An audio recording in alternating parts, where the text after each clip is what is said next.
Hello, my beautiful mythical old souls, and a huge warm welcome back, or welcome if this is your first time here. What does it mean to be a man in today's world?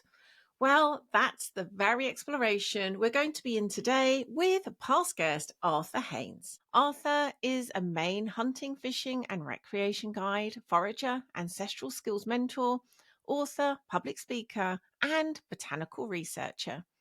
In this show, we explore the profound and often misunderstood concepts of masculinity. Together, we delve into the divine masculine as an archetype, contrasting it with the modern discourse around toxic masculinity and what these perspectives mean for identity and society. Arthur shares his motivations for championing conversations about masculinity, discussing the importance of role models, honor, and self preservation in embodying true masculine energy. He offers insights into the warrior archetype and its relevance in today's world, where resilience and protection are often dismissed, but perhaps are more crucial than ever. Together, we challenge reductive ideas of masculinity, highlighting the need for mastery, responsibility, and open dialogue to honor the archetypes and roles we embody as humans. And before we jump into all of that good stuff, if you are struggling with the challenges of walking your soul path in this crazy modern world and would benefit from guidance, support, and kinship, come join our Academy of the Soul Unio. You can find out more and join us by hopping on over to bemythical.com/unio or click the link in the descriptions. And now back to this week's episode. Let's dive in. Hello, Arthur. Welcome back to the show. Hello, and thank you for inviting me back. Oh, I couldn't remember when it was that we spoke last. I don't know. I'm guessing like 5, 6 years ago. It's quite a long time ago. Do you have any sense? It was long enough ago that I don't recall what we spoke about. So, I know what we spoke about. And it was it wasn't really I was about to say it's a very different topic. It kind of was, but also I can see how it weaves with the topic we spoke about. In fact, you were just saying the age of your daughter, and I'm pretty sure you didn't have a daughter when we last spoke. So it must have been, a good, I reckon, 6 years ago. Anyway, we are here. So last time we spoke, we talked about community. And in the years since then, it's not that I don't get the impression you've kind of completely like lost interest in the idea of community, but I've noticed there's been this growing passion, even maybe I might call it, around men, masculinity, and the role of the warrior, which is what we're going to talk about particularly today, that's been emerging in what I've seen you share. And it really, I noticed that. And although this isn't necessarily, these aren't unusual things to speak about, I guess it sort of tugged my attention that it was you speaking about those things. And especially, and as listener will hear, because of your background, because I think you live in a kind of, I guess, much more kind of wild and embodied way, I was like, I'd really like to talk to you about this topic, but beginning with, what brought you to this? Like, why has this become something that's a passion of yours? Well, I hope I can condense all that down because I feel like there's been a lot of motivations to start speaking about masculinity. I'll start by saying that I have been a very poor man for a lot of my life because we have so few role models. The culture that I'm embedded in here in the United States, I would say, and I think this can be factually demonstrated, is a pretty ego-driven society where self-fulfillment and you living your best dream, potentially at the expense of others' best dream, is the norm. And I don't think that's what the divine masculine is about. And becoming a father also makes you want to become a better man. And I want to be clear that I'm distinguishing between the word male and man. Male is just, Mhm. that's your sex, and a man is something that you have to earn. That's a title. It's part of Mm. I'll even call it an exclusive group. And many of the people who today act as ambassadors of what maleness is aren't, or excuse me, of what being a man is, aren't actually males. I'd argue that they're just boys masquerading in men's clothing. So Mm. there's that. I would also say that masculinity is under attack from different factions, some of which is quite sexist, but it isn't regarded as so. And so I want to speak out on behalf of what divine masculinity is, not what it can be, but what it is. Because I think that's also important, because we hear terms like toxic masculinity, which I don't think is a real thing. I don't think it exists. And I know that when people hear this, they immediately sort of step back and take in a deep breath. But what I mean by that is that masculinity is a divine archetype. It's it's half of what it means to be human. It can't be toxic. It's all good. Just like the divine feminine. There's nothing toxic about it. What we see is a toxic culture generating toxic males, but they are not embodying the divine masculine. And so I don't disagree that there are toxic males in our culture here, but they are not masculine. And so I started off this discussion on social media of speaking about masculinity with that. And boy, of course, as you can expect, there's a lot of pushback because we've Mm. coined that term so much. But I was pleased to see that there were some people who were trying to understand what I was trying to express there. And I guess the last Mm. reason I really started on this is because given the state of our culture here, and what men are upheld to in this particular society, I feel like we obviously need more voices. We need more people holding males and females accountable for what they're putting out into the world. I don't claim to be the true voice, the one voice. I'm just another voice, and I have my experiences to share, and I have all of the mistakes that I have made while I've been a male on this planet. And I think there's people that could potentially learn from all of those mistakes that I've made in my life. And I've done some things that I would say were the right thing to do at the right time, and I can share those as well. But I do want to emphasize as we jump into this that I feel like I'm only just beginning on this road of sort of aspiring to be an example of the divine masculine.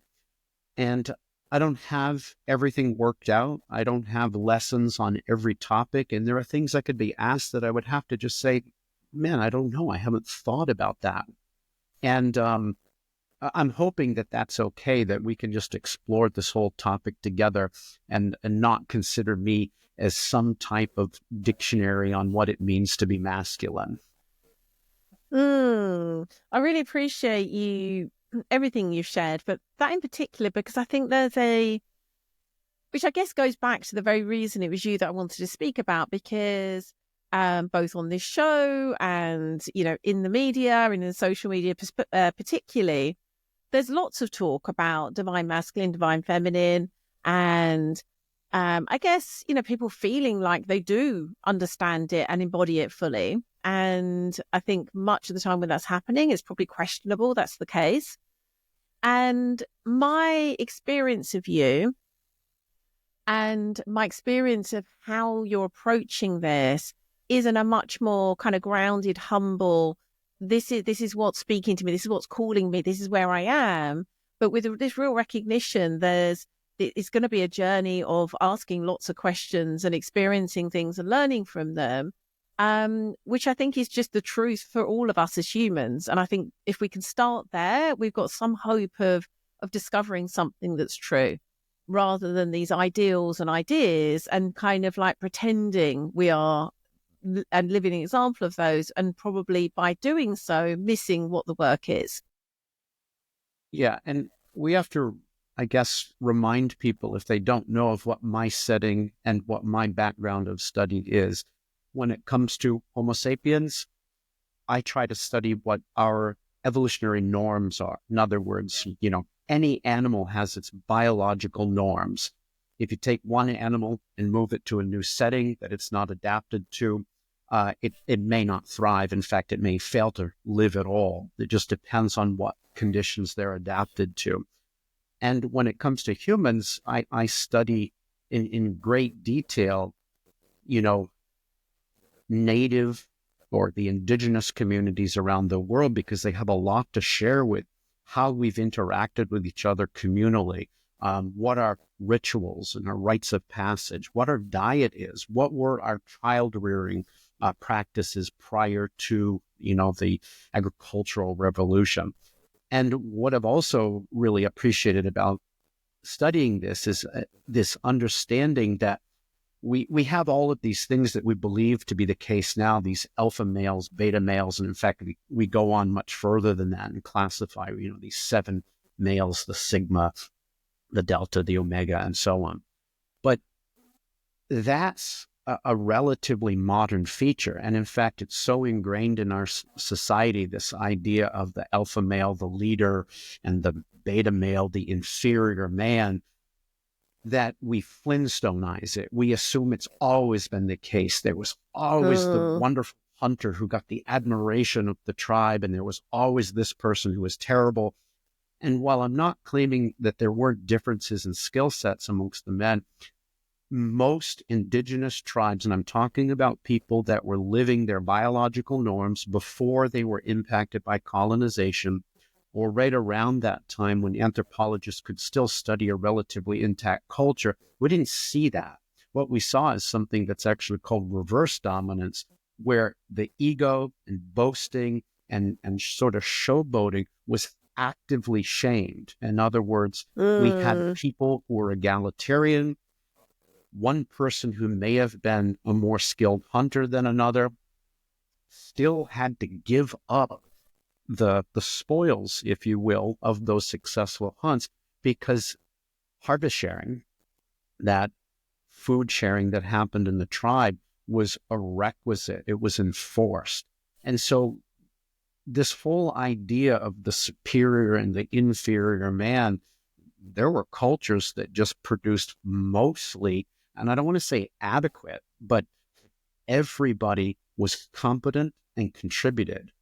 And that's what we need to get back to.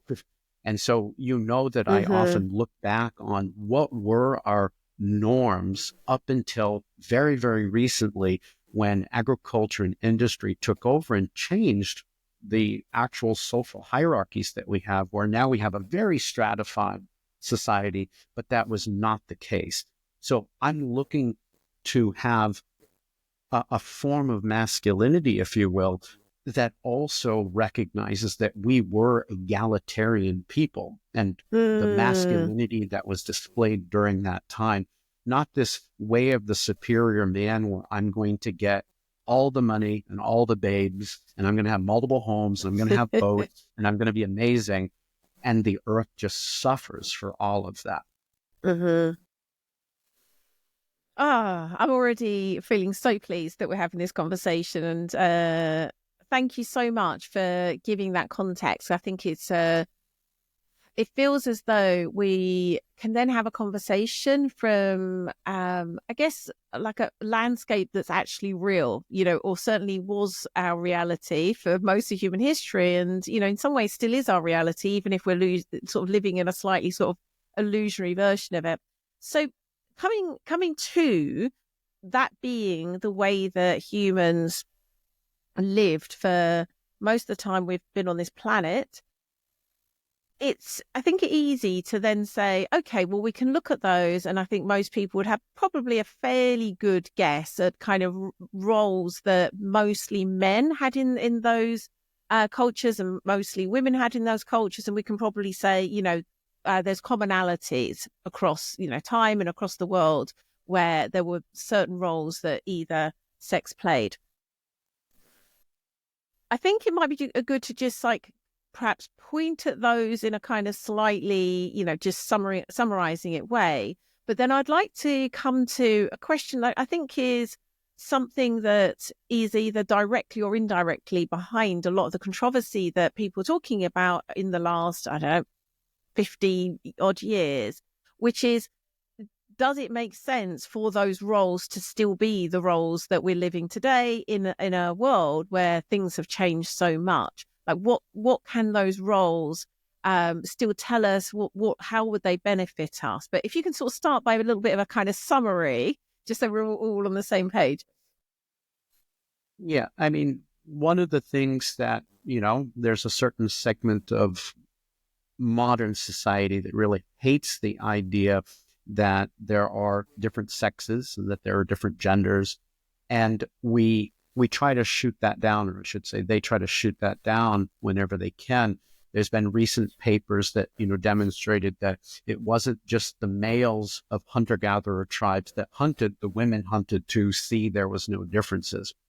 And that's what was in the title. When you actually start reading the information, you start understanding, but wait, they actually hunted different animals and often in completely different ways.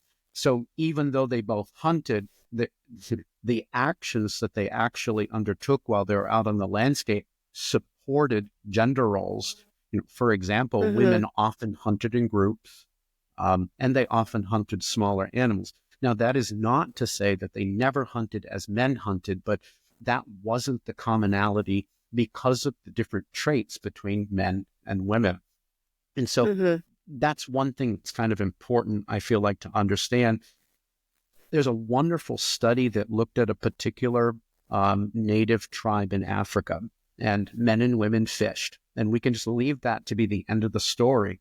But they actually fished in completely different ways. The men tended to fish in these very, very heavy dugout canoes that required a lot of physical strength to pull them through shallow waters where all the vegetation would be making this heavy wooden canoe difficult to move through. The women, on the other hand, fished with baskets that they used as nets. And these baskets were obviously things that they had made, and they would capture the fish in these baskets. And what they found, and it was really fascinating, is they looked at young men and young women, and I should say girls and boys. And they found that boys became more successful fishing as their strength grew. Once they reached a requisite level of dexterity, more dexterity did not help them. All that assisted them was strength to be able to push the canoe into places that they previously couldn't reach because they didn't have the physical strength to do it. Whereas once the girls reached a minimum level of strength to wield this basket in the water, dexterity became far more important for them. And as their dexterity increased, they were able to catch more fish. So talk about the differences that were very apparent, and these were not issues. They were celebrated. The differences were actually celebrated between men and women because there was a recognition that they had different talents. So we go to Bees, that. for example. Yeah. Well, what's happening today is we're all thrust into this workplace where looking at a screen or pushing buttons or using heavy machinery and conveyor belts and gas-powered engines and things like this is how we get everything done. And so it doesn't really matter what type of human, male or female, does it. It's not, the talents aren't being celebrated anymore. And so whereas before we had the greatest equality between the genders ever was in hunter-gatherer tribes, where the sexes, the differences were celebrated.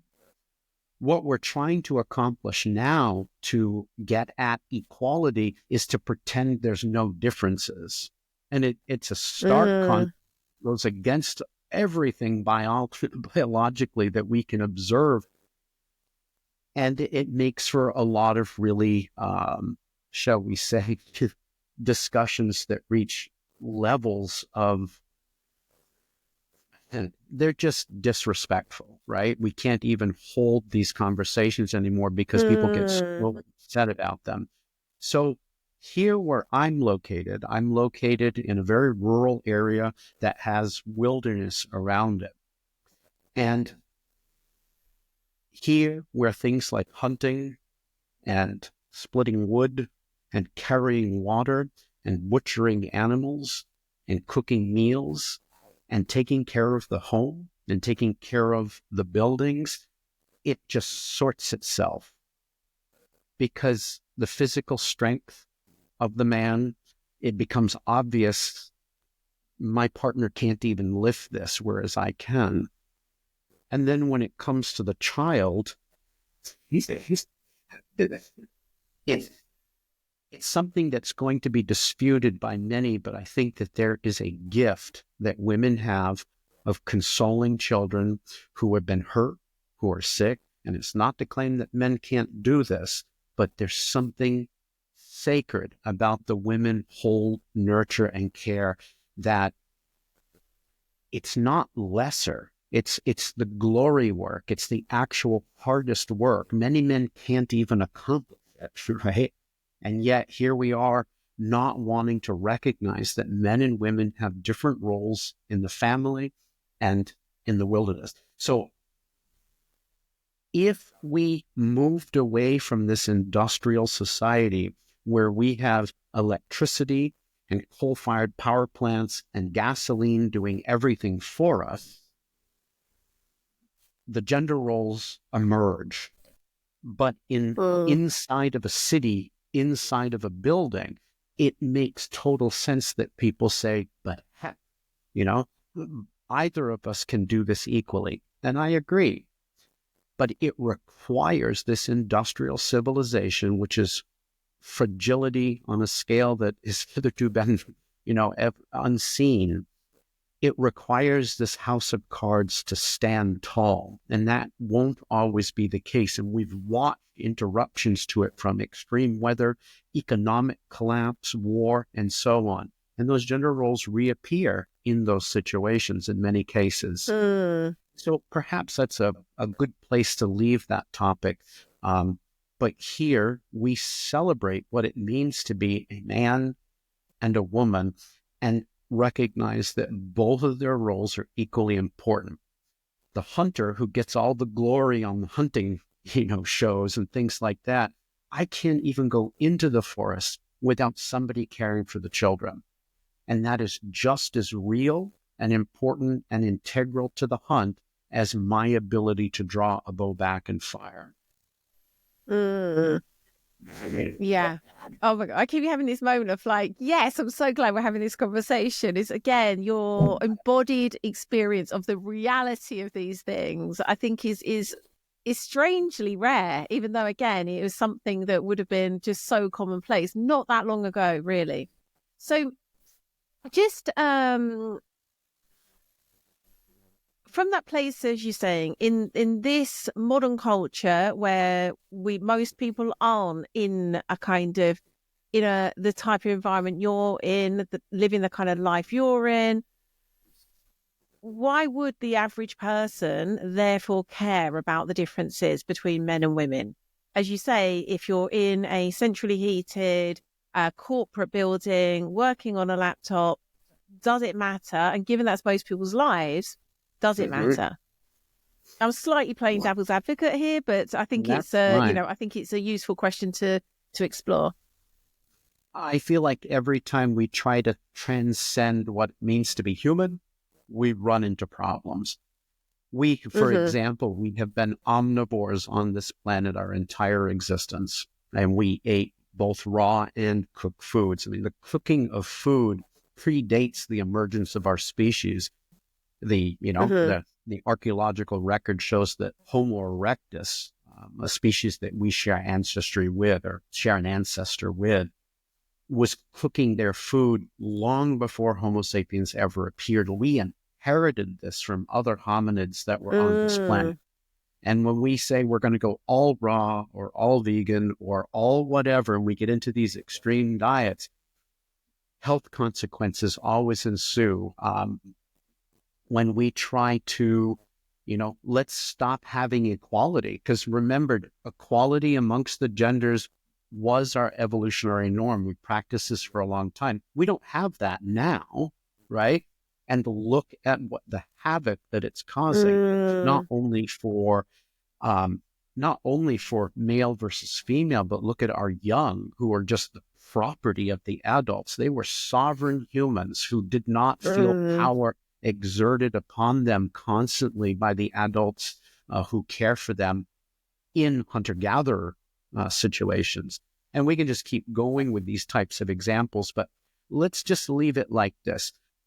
Right now, we believe that we should be nothing but peaceful and leave violence aside, and we should just go toward this existence where there's no difference between men and women, because we don't need to celebrate their differences. But that is a complete illusion, because we still rely on people to do violence on our behalf.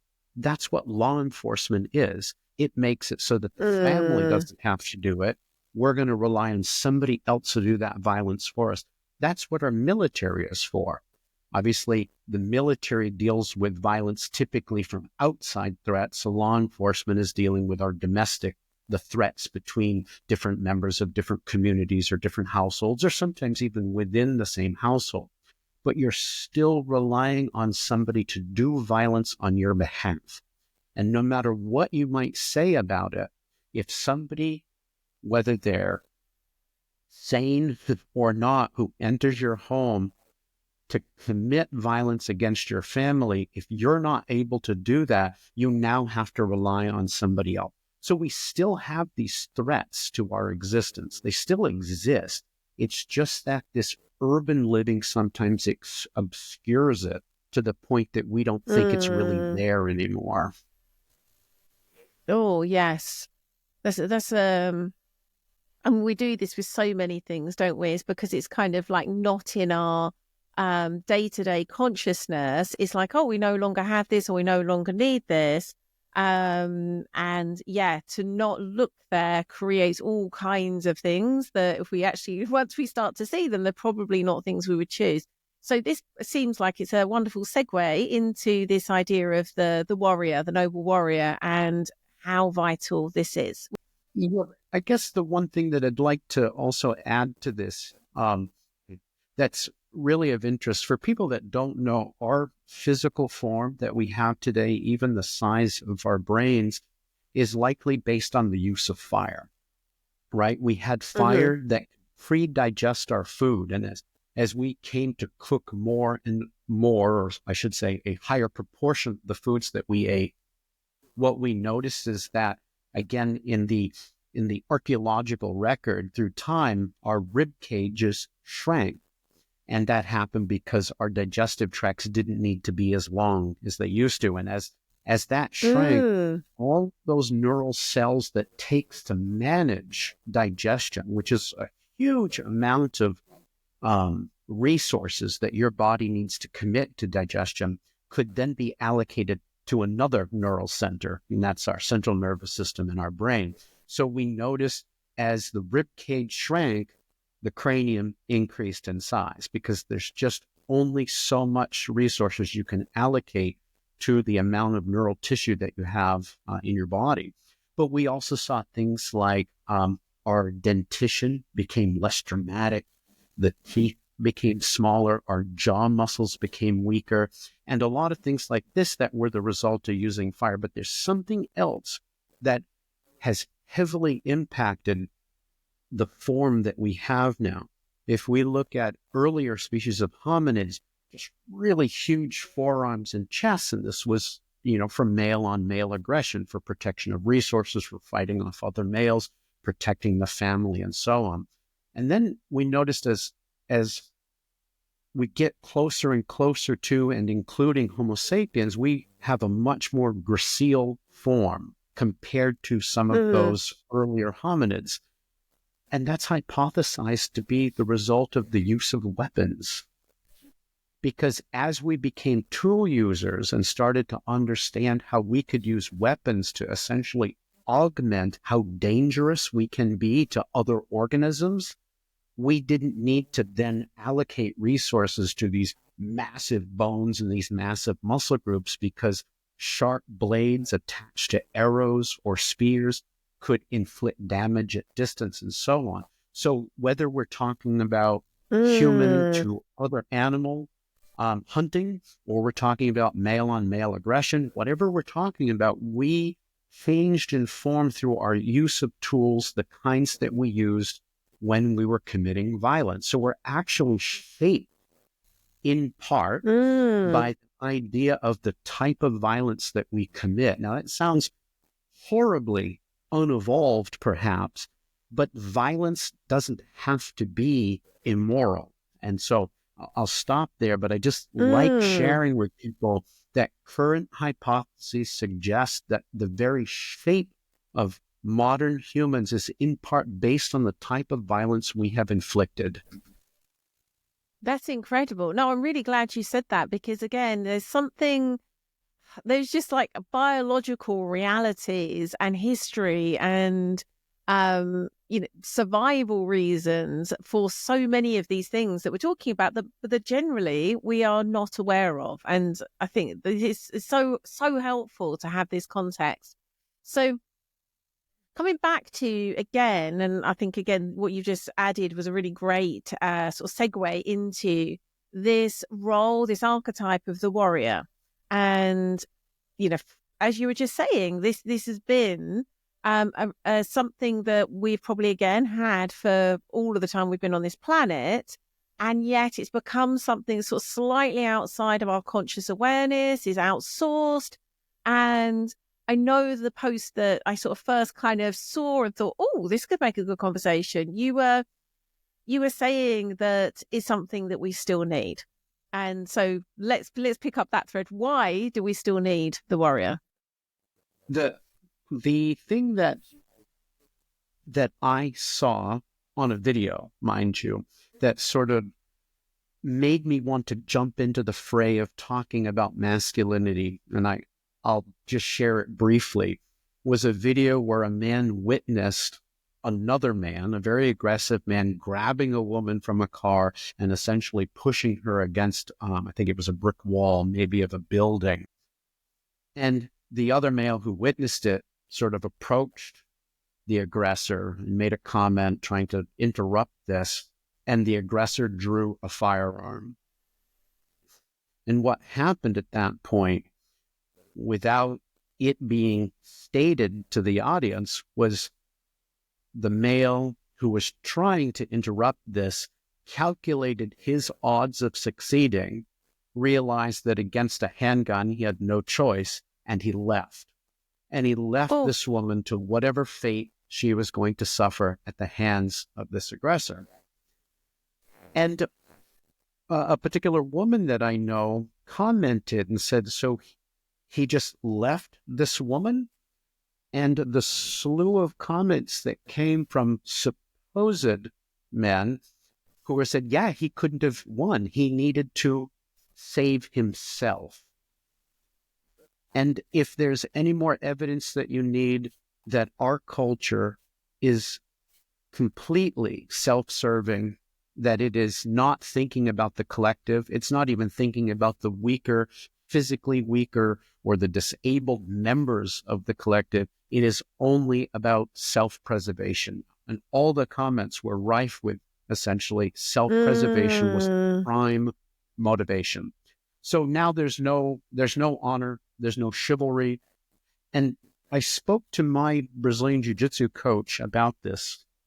And Jay Jack is somebody that I've known for over 20 years now, and has a lot of really interesting sort of takes on these kinds of situations.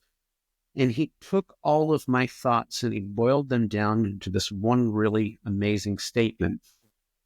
In matters of honor, outcome is not a factor.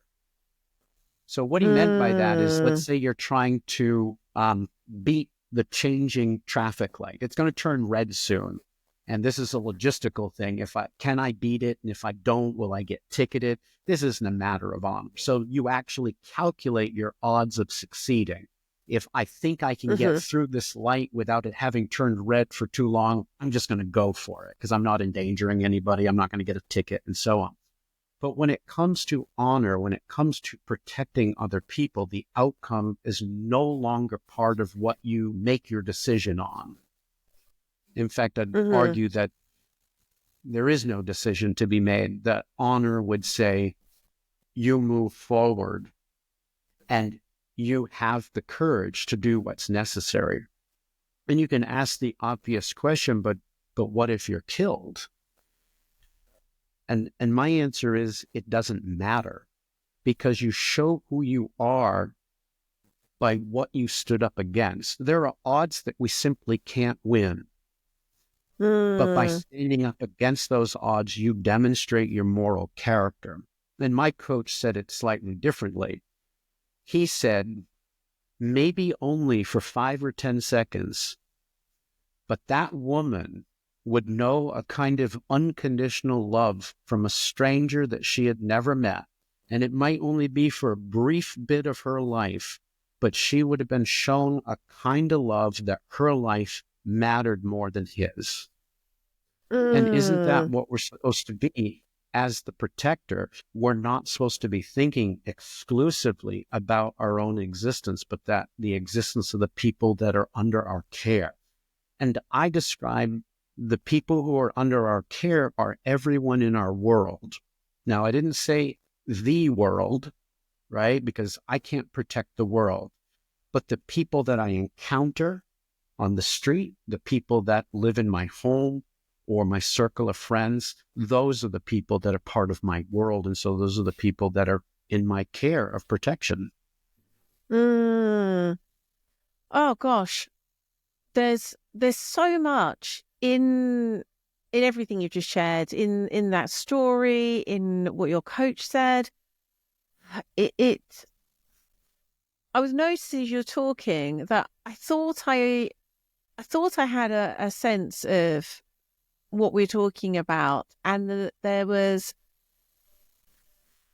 like sensations that were coming alive in me as I was hearing you talk. That was kind of like, of course, there is no way we could have even got to where we are if there weren't people, and especially men, willing to do what you spoke about. It's like so fundamental to not really even just, I mean, at a primal level, our survival, but so much more than that. And I could really feel that as you were talking. Um, it it kind of goes, they we could look at a story like this, or what you're saying, through this lens of quite a almost like fantastical, glamorized sort of Hollywood version, but there is something so much deeper than that, spiritual, really, that is just kind of, yeah, without this, what's the point of all of it? What are we even, why even bother? Yeah, when I posted about this very incident that I had seen, again on video, that's nothing I witnessed in person, there were all kinds of different comments that were essentially trying to dissuade men from standing up for people. It was really interesting. A lot of folks were just interested in their own self-preservation. They were interested in safety, but their own safety, not the safety of people they've never met, or not even necessarily the safety of their circle of friends, but their own. And this, again, this is what this particular culture has generated, this sort of self-preservation. I'm what's important. And I'll go further than this, and I'm not trying to anger anybody, but it's all about me. And that's why my pronouns are so darn important, because it's me, it's me, it's me. The focus is on me and not the collective anymore. And it leads to just narcissism and ego and glory and all of these kinds of things that I don't think really have any place in the divine part of Homo sapiens. But there were other groups that tried to attack this idea a little bit more philosophically, and somehow I was claiming that martyrdom was the path to glory. And all of the groups what they're missing is this is humility, in its most Mm. fundamental sense, a claiming that your life is no more important than anybody else's life. And in fact, what do you want to do? I mean, many of the men in our society now want to die peacefully in their beds sometime in their 80s, 90s, or even later. And you could argue, like, what a story, or lack thereof. And of course, Mm. I'm not looking for a horrific ending, but there's something about the idea that you decided to take a stand against tyranny, against immoral violence, against something in your life instead of just acquiescing to everything. Domestication is that very thing. It's the acquiescence of everything that we hold dear, and we're willing to let it go and let it go and let it go to avoid the violence. And Mm. in the wild, there is no way that this would be allowed to happen. You name the species where the male's job is to protect the females of within that collective, whether we're talking about a herd, a flock, a pride of lions, whatever we're talking about. There is no, well, I'm just going to run away and protect myself. There's fights, and sometimes those fights lead to severe injuries and death.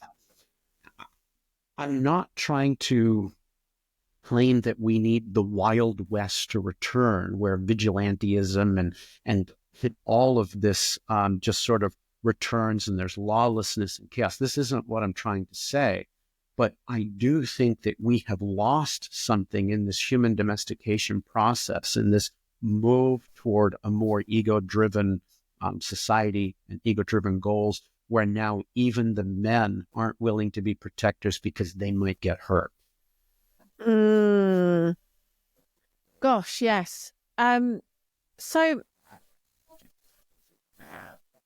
I'm kind of wishing we'd broke this in. There's so much that I feel like I want to go deeper and deeper and deeper, but I'm recognizing like we do need to bring this to a close. And I'm kind of wishing we'd done a part 1 and a part 2, and maybe we'll come back and do a part 2. But as we're moving to the close of this episode, for a man listening that's kind of feeling, some kind of activation, some kind of call of the soul to what you're talking about, of course, for most, it's not likely that it's going to necessarily look like, a grisly end.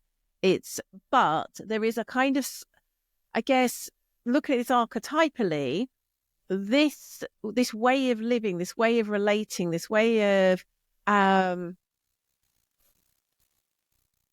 living fully, not this kind of like, how can I look after myself?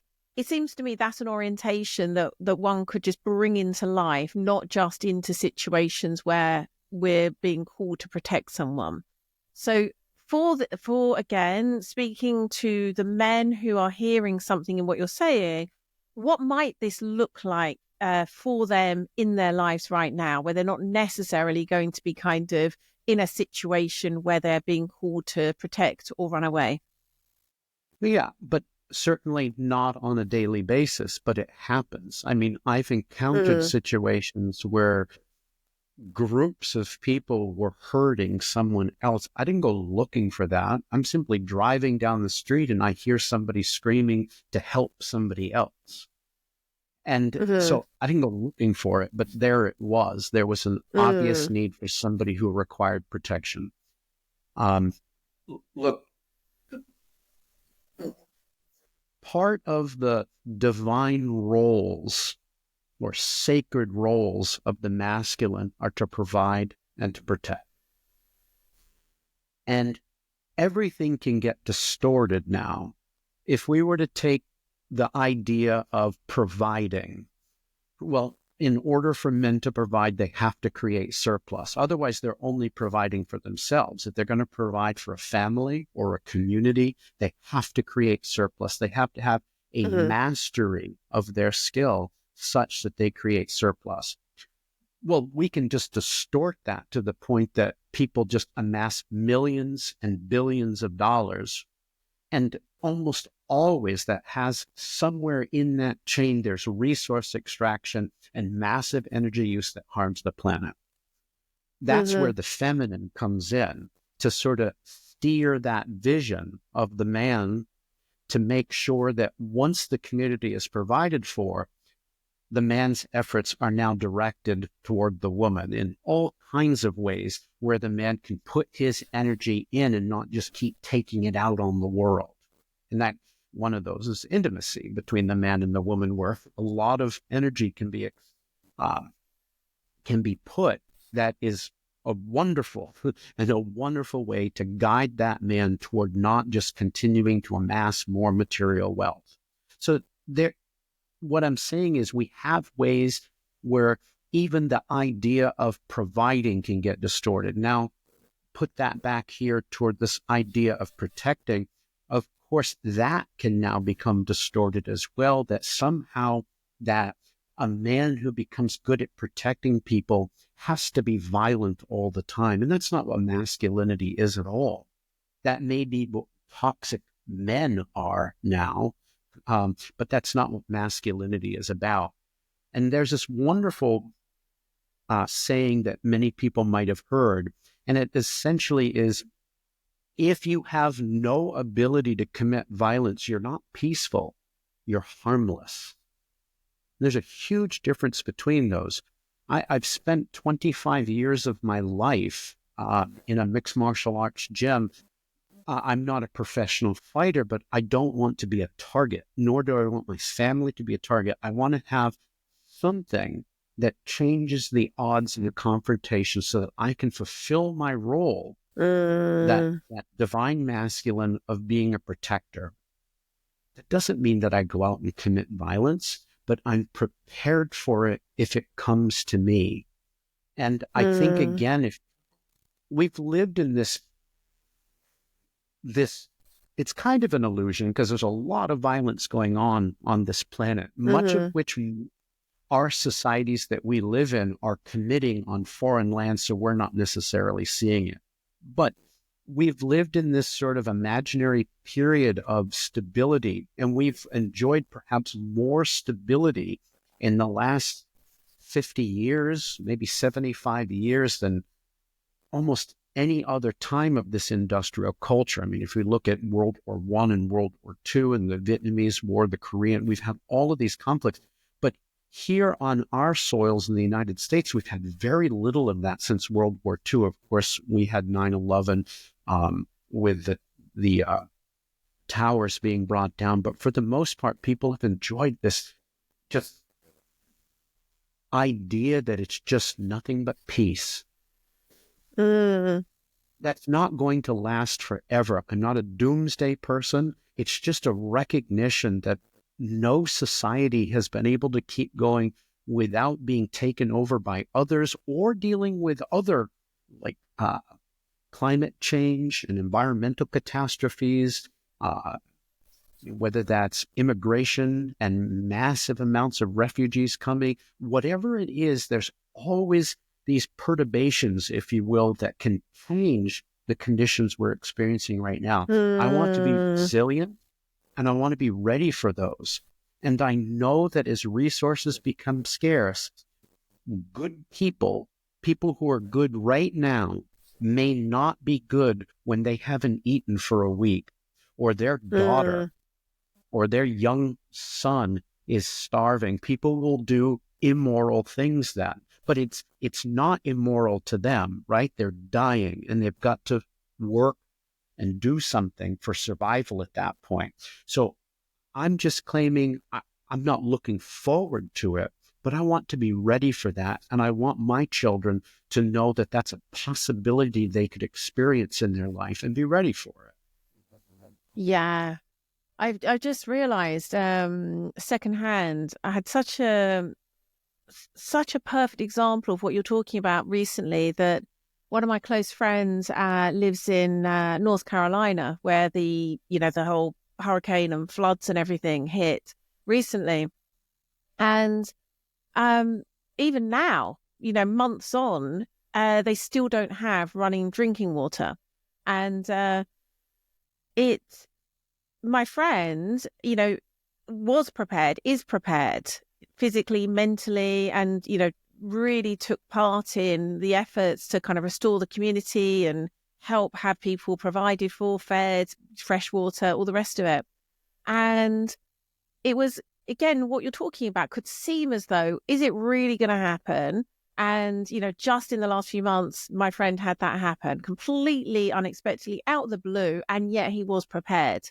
And again, not just prepared to provide and perfect for his own family, but actually for a wider family and for people outside of that in the wider community. And I'm realizing, like, if he hadn't been, he would not have been able to fulfill that role. And that, it would have had a very real impact. So yes, it's like, as you're talking, I'm like, yeah, I've just, again, not experienced that firsthand, but, close enough where there's a reality. What you're talking about is a reality. Right. I mean, mastery of various skill sets, whether we're talking about living in a wilderness area or whether we're talking about an urban area, this is one of the really important traits that men have to do. They need mastery of the particular skill sets they'll need to survive. And that includes when things are not going well. Because let's face it, when you're living in this modern society, it doesn't take much to just go with the flow and go to work and pay your taxes and buy some food and just, it doesn't take much. We've really set up a system where there is now no need to ever step out of mediocrity. You can just be there your whole life. But that's not what the divine masculine asks of people. It asks them to be much more than mediocre. And there are so many topics that we could get into because in order to not be mediocre, men need competition, something that helps them excel. And I mean this in friendly competition, where there's still the men competing against one another are shaking hands at the end of it and congratulating people and saying, but next time I'm going to make it harder for you. I'm talking about honorable competition. And that's something, again, we see a little bit of in our sports, but outside of that, we don't get to see these exchanges of honor in the way that we used to. My goodness, I think we are going to have to come back and do a part 2. There's just so many different offshoots from this conversation that I'd love to get into. And I'm also congratulating myself on inviting you on to talk about it, because again, there's just so many different examples and stories that you have that aren't, again, even when people are, very well-meaning and grounded in their own way, talking about this topic, there's so much of this kind of just real stuff that you're talking about that I think adds so much to the conversation. So for the moment, we'll need to close this conversation, but I definitely want you back. Where can listeners find out more about you and your work and potentially your writing, if that's something that you're kind of wanting to share more publicly? Well, I will be writing more about masculinity. And I know that will make some people happy and that will make other people upset. But that's the world that we live in now. But I mean, I can be found, on my website, arthurhaines.com. And I'm on social media. The Facebook is me, just Arthur Haines. But I also help manage a community page, Wilder Waters Community, where we live. And as you mentioned, our community sees all kinds of emphasis and de-emphasis depending on how many are here and what our goals are. And it goes up and down. Again, dealing with community now is really difficult when everyone's coming for their reasons and not the reasons of the collective, whether that be the natural communities around us or the human community that we're trying to establish to live here. But I feel like I'm easy to find for anybody that wants to read or hear or see any more of this type of thing. Wonderful. I'm sure they'll be checking you out. Thank you so much, Arthur. This really has been a pleasure. And yes, I feel as though I wasn't was not expecting to see something new. I kind of was. I always am open to doing that, but it's been so much richer than I was anticipating. So thank you so much. And thank you also for being willing to step into this work and this role, which I can see now is even more needed than I realized before we began to speak. Yeah, and thanks for inviting me. I really appreciate it.